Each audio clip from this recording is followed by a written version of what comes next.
আজকে আমি বানাবো আমার ভীষণ পছন্দের একটা নিরামিষ রান্না, ধোকার ডালনা।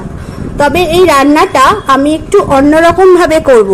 আশা করছি আমার এই পছন্দের রান্না তোমাদেরও খুব ভালো লাগবে, তোমরাও খুব পছন্দ করে খাবে।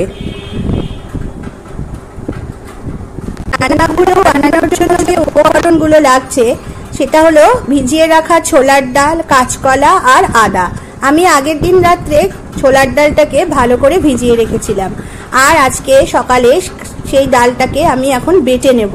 আর সঙ্গে লাগছে কাঁচকলা সেদ্ধ আর আদা। সমস্ত ছোলার ডাল, কাঁচকলার আদা বেটে একটা ভালো করে এর মিশ্রণ বানিয়ে নেব। আমি এখানে ডাল, কাঁচকলা আর আদা বাটা সব দিয়ে সুন্দর করে একটা পেস্ট বানিয়ে নিয়েছি, তোমরা দেখতে পাচ্ছ। এবার আমি বানাবো ধোকার বড়াগুলোকে। আমি কড়াইতে দিয়ে দিয়েছি সর্ষের তেল, সর্ষের তেলটাও গরম হয়ে গেছে। এবার আমি আস্তে করে ডাল বাটাটাকে, মিশ্রণটাকে আমি এর মধ্যে দিয়ে ভালো করে ধোকার বানানোর জন্য যে শেপগুলো লাগে সেই শেপটা নিয়ে আসবো। আমি এর মধ্যে অ্যাড করছি পরিমাণ মতো ধনের গুঁড়ো এবং পরিমাণ মতো জিরের গুঁড়ো, হলুদ দিয়ে দেব, সামান্য পরিমাণে ভাজা মশলা দিয়ে এটাকে খুব ভালো করে নেড়ে নেব।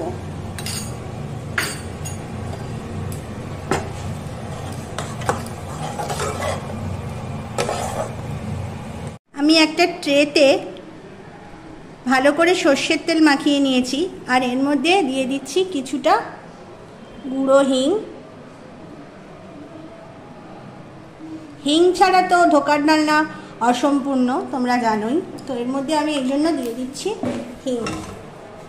এবারে হিংটাকে ভালো করে মিশিয়ে নিয়ে এবার আমি এখানে পেস্টটাকে ট্রের মধ্যে সর্ষের তেল মাখিয়ে নিয়ে পেস্টটাকে এর মধ্যে দিয়ে দিয়েছি, আর খুব ভালো করে এটাকে এখন আমি ঠান্ডা হতে দেব। তারপর ঠিক এইভাবে বরফির আকারে পিস পিস করে কেটে নিলেই ধোকার ডালনাগুলো ভেজে নেওয়ার জন্য রেডি। আমি ঠিক ধোকার ডালনাগুলোকে এইভাবে কেটে রেডি করে নিয়েছি ভাজার জন্য।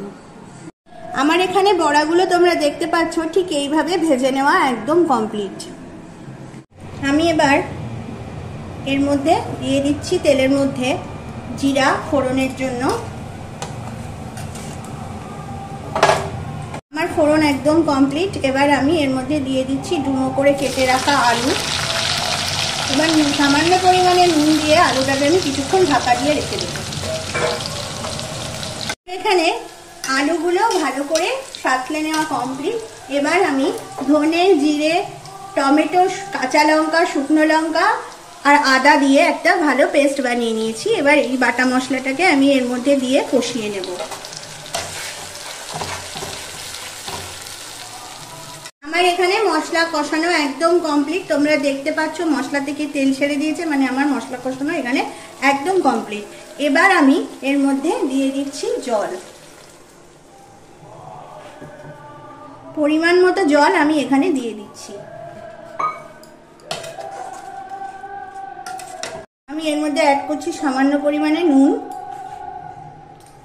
এবার আমি এটা ঢাকা দিয়ে রেখে দিচ্ছি। ফুটে উঠলে আমি বড়াগুলোকে, ধোকার ডালনাগুলোকে এর মধ্যে দিয়ে দেব, আর রেডি হয়ে যাবে আমাদের আজকের রেসিপি। এখানে ঝোল একদম ফুটে উঠেছে। এবার আমি এর মধ্যে বড়াগুলোকে দিয়ে দিচ্ছি। তবে একটা কথা মাথায় রাখতে হবে, বড়া দিয়ে কিন্তু খুব বেশিক্ষণ ফোটানো চলবে না, তাহলে কিন্তু বড়াগুলো একদম ভেঙে যেতে পারে। এবার আমি এর মধ্যে দিয়ে দিচ্ছি সামান্য পরিমাণে গরম মশলা। ব্যাস রেডি আমাদের আজকের রেসিপি, ছোলার ডাল আর কাঁচকলা দিয়ে ধোকার ডালনা। আমি আশা করছি বন্ধুরা তোমরা নিরামিষ দিনগুলোতে এই রান্নাটা ভীষণভাবে উপভোগ করে খেতে পারবে। বন্ধুরা আবার আসবো, আজ যাই।